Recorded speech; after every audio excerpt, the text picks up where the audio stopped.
Ustaz, Waalaikumsalam warahmatullahi wabarakatuh. Apa makna sebenarnya dari ihdinas siratal mustaqim? Taib. Ihdinas siratal mustaqim. Kita lihat tafsiran-tafsiran para ulama di sini. Ada tafsiran dekat, ada tafsiran jauh. Tafsiran dekat itu sesuai dengan tekstual ayatnya. Tafsiran jauh dilihat dari konteks dan qarinah keterkaitannya. Tafsiran dekat, ihdinas siratal mustaqim. Tafsirkan ayat ketujuhnya. Siratal ladzina an'amta 'alaihim ghairil maghdubi 'alaihim waladdallin. Baik, ihdina, ya Allah berikan kami petunjuk. Berikan kami hidayah. As-siratal mustaqim, yang hidayah itu lurus, bening, tidak berbelok. Siratal ladzina an'amta 'alaihim ghairil maghdubi 'alaihim waladdallin. Yang hidayah itu pernah disampaikan dan mendapatkan kenikmatan dari orang-orang sebelum kami, dan dengan itu jagalah kami supaya tidak berbelok ataupun masuk dalam golongan orang-orang tersesat dan orang-orang yang diadab. Para ulama pertama mengartikan hidayah ini pertama dengan Islam. Islam. Karena ketika hidayah disebutkan dalam Al-Quran, yang pertama menunjuk pada Islam. Hidayah jika disebutkan pertama menunjuk pada Islam. Ini satu. Yang kedua, hidayah juga bisa disebutkan menunjuk pada kekuatan iman. Kekuatan iman. Kalau yang ini belum masuk Islam, maka jadi Islam. Seperti tadi Musa diutus pada Fir'aun, seperti Muhammad SAW diutus pada umat manusia. Kalau yang ini sudah muslim tapi ditambah keimanannya. Contohnya Quran surah ke-18 ayat ke-13, paling kiri di pertengahan. Antum pernah dengar Ashabul Kahfi? Sudah beriman belum? Sudah. Lihat ayatnya. Innahum fityatun amanu bi rabbihim. Mereka itu para pemuda yang sudah beriman kepada Rabbnya. Imannya sudah ada. Ketika imannya dijaga dan terus mendekat kepada Allah, wazidnahum huda, kami tambahkan hidayah. Zidnahum huda, hidayah ditambahkan, imannya dikuatkan lagi. Di ketika beriman dikejar-kejar, dia pertahankan imannya. Begitu dia pertahankan imannya, kemudian masuk ke dalam gua, Allah tambahkan lagi kekuatan iman. Semakin mendekat, semakin mendekat, semakin mendekat. Baik, tiga, ada jenis hidayah, bentuknya amal soleh.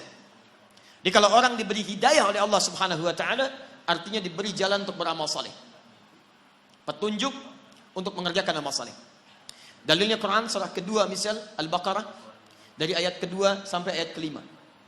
Lihat, dzalikal kitabu la raiba fihi hudan lil muttaqin. Hudan, hidayah diberikan pada orang takwa. Siapa orang takwa itu? Orang yang tergerak mengerjakan amal soleh dengan imannya. Alladzina yu'minuna bil ghaib wa yuqimunas shalah wa mimma razaqnahum yunfiqun. Walladzina yu'minuna bima unzila ilaik. Lihat, wabil akhirati hum yuqinun. Orang-orang yang salat, orang yang infak, orang yang baca Al-Quran disebut oleh Allah orang-orang yang mendapatkan hidayah. Ayat 5-nya, ulaika ala hudam min rabbihim. Mereka itu mendapatkan hidayah dari Rabbnya. Makanya antum ketika, maaf ya, kalau kita mendapatkan hidayah dari Allah, maka seluruh tubuh kita akan tergerak beramal soleh. Bisa. Di antara makna hidayah penambahan iman. Apa fungsi mata? Melihat. Tuh, sudah keliru. Mata itu bukan melihat. Mata itu fungsinya bukan melihat. Kalau cuma melihat, kambing melihat. Elang melihat. Dan saya sering katakan mata elang lebih tajam daripada mata antum. Elang naik ke udara, di langit dia melihat anak ayam, kelihatan oleh dia, diterjang, diambil. Antum naik pesawat ke udara, anak antum gak kelihatan di bumi. Tapi mata elang tidak dihisap, mata antum dihisap. Quran surah 17 ayat 36. Inna sam'a wal basara wal fu'ada kullu ulaika kana anhu mas'ula. Telinga, pandangan, apa yang kita fikirkan akan dihisap oleh Allah. Karena mata kita dihisap, fungsi mata kita bukan melihat. Fungsi mata kita melihat yang baik-baik. Quran surah 24 ayat 30 untuk laki-laki, ayat 31 untuk perempuan. Kullil mu'minin, lihat, ketika fungsi mata disebutkan, imannya dulu disebutkan. Katakan pada pria-pria yang merasa punya iman, siapa yang punya iman? Yang mendapatkan hidayah. Karena bagian dari hidayah adalah memberikan kekuatan iman. Lihat, hidayah masuk lewat mata, iman masuk lewat mata. Ketika iman masuk lewat mata, yaghuddu min absarihim, maka dia akan palingkan dari yang tidak baik menurut Allah. Makanya mata orang yang mendapat hidayah itu ketika melihat yang baik-baik cepat bergerak. Coba lihat. Di antara sekian orang yang lewat di jalan, ditampakkan oleh Allah melihat masjid, melihat orang, melihat sekian. Berapa di antara yang melihat itu yang tergerak untuk datang ke masjid? Yang paling aneh begini, antum kerja nih. Tiba-tiba di jalan, begitu mau pulang, azan. Begitu lewat, kok lewat masjid dan antum lihat orang sholat. Pertanyaan saya, mudah bagi Allah mengarahkan antum ke tempat lain yang tidak melihat orang sholat. Kenapa Anda dibawa ke situ melihat orang sholat? Artinya Allah menginginkan Anda dapat hidayah lewat mata Anda. Itu poinnya. Diberbahagialah kalau Anda sering diarahkan pada yang baik-baik. Dulu di Amerika, itu ada 2 mahasiswa. Satu muslim, satu non-muslim.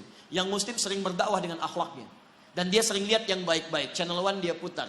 Satu kali acara salat Isya di Mekah. Imamnya Syekh Sudes. Dia iseng tanya pada kawannya non-muslim. Perhatikan kalimatnya. Menurut kamu, berapa banyak orang ada di situ? Masjidil Haram. Kata non-muslim, saya kira 5.000, 50.000 lah. Kata temannya, di situ setidaknya ada 500.000 sebelum dibongkar. Kata yang muslim, berapa lama waktu dibutuhkan untuk membuat mereka semua rapi seketika?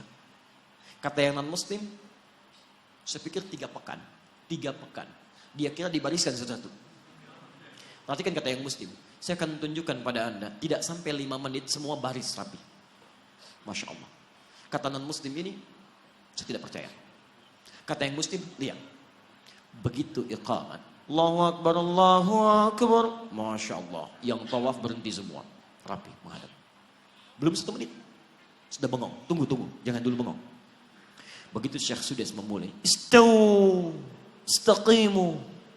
Rapat, rapi, tegak semua. Begitu takbir. Allahu Akbar. Semua takbir seketika. Rapi. Nggak sampai 5 menit. Tiba-tiba hidayah masuk lewat mata. Tuh, pertama, Islam. Dia berkata, perhatikan perkataannya. Tolong tunjukkan pada saya bagaimana caranya masuk Islam. Karena agama ini bukan buatan manusia. Nonton salat Isya, dapat hidayah, masuk Islam. Yang paling aneh, sudah masuk Islam, diajak salat Isya, nggak berangkat. Itu poinnya. Hidayah masuk lewat mata. Makanya mata orang dapat hidayah, itu lihat yang baik-baik cepat. Yang tidak baik dia palingkan. Lihat handphone, tayangan nggak baik, dia palingkan. TV nggak ada acara yang nggak bagus pindah channel. Majalah nggak ada yang dibawa yang nggak baik-baik, yang baik semua, baik. Makanya kalau antum sering lihat yang baik-baik, yang halal-halal, yang haram, antum nggak akan peduli. Seorang suami yang selalu menatap istrinya yang halal, maka matanya tidak akan pernah diarahkan pada yang haram. Demikian pasangan, demikian kehidupan dan cepat bahkan istighfar dia. Kalau dia sudah jadi penghuni surga, lisannya cepat istighfar. Quran surah ketiga ayat 133. Wasari'u ila maghfirah. Perhatikan, ada calon penghuni surga seluas langit dan bumi, orang takwa itu cepat beristighfar. Begitu dia lihat tayangan yang tidak baik, dia palingkan, lisannya istighfar, astagfirullah. Dan cepat, antara lisan dengan mata itu seimbang, palingkan, astagfirullah. Nggak ada yang terlambat, astagfirullah. Nah, itu belum. Jelas ya? Jadi ihdinas siratal mustaqim bisa dipahami sebagai bimbingan dari Allah supaya mendapatkan keislaman, bisa peningkatan iman, bisa peningkatan amal saleh, ya, bisa petunjuk pada yang baik-baik. Tayyib ihdinas siratal mustaqim yang tidak berbelok, yang lurus, yang baik, yang tegas, yang nyaman dan inti paling besar itu Al-Qur'an. Nanti tafsir siratal ladzina an'amta 'alaihim ghairil maghdubi 'alaihim ditafsirkan di Quran surah keempat ayat 69. Yaitu ada para nabi, ulaika ma'al ladzina an'ama Allahu minan nabiyyina was-siddiqina wasyuhada was-shalihin. Jadi kalau antum ingin seperti orang-orang mendapatkan hidayah, ikuti manhaj para nabi, ikuti orang-orang saleh, ikuti jejak para syuhada, ikuti orang-orang jujur. Maka bagaimana caranya? Wa may yuti'illaha war rasul. Ikuti Allah dan Rasul. Itu caranya. Ya. Jadi asal katanya sebetulnya kalau secara bahasa tafsiran ini tidak dekat kepada tunjukkan jalan yang lurus. Ya, tapi itu kadang sering dipakai. Saya pernah tugas di Saudi di Mekah tahun 2010. Itu ada sebagian jemaah yang tersesat dari maktabnya. Tapi saya yakin bukan orang Medan. Kemudian dia bingung kembali, nggak tahu jalan. Lihat askar Saudi, dia nggak bisa bahasa Arab. Askar nggak bisa bahasa Indonesia, nggak nyambung dua-duanya. Maka dia teringat ayat ini, Masya Allah. Pak, ihdinas siratal mustaqim. Tunjukkan kami jalan yang lurus. Askarnya nggak bisa bahasa Indonesia, pakai bahasa Arab nyambung-nyambung. paling cepat, askarnya teruskan ayatnya. Suratal ladzina an'amta 'alaihim ghairil maghdubi 'alaihim waladdallin.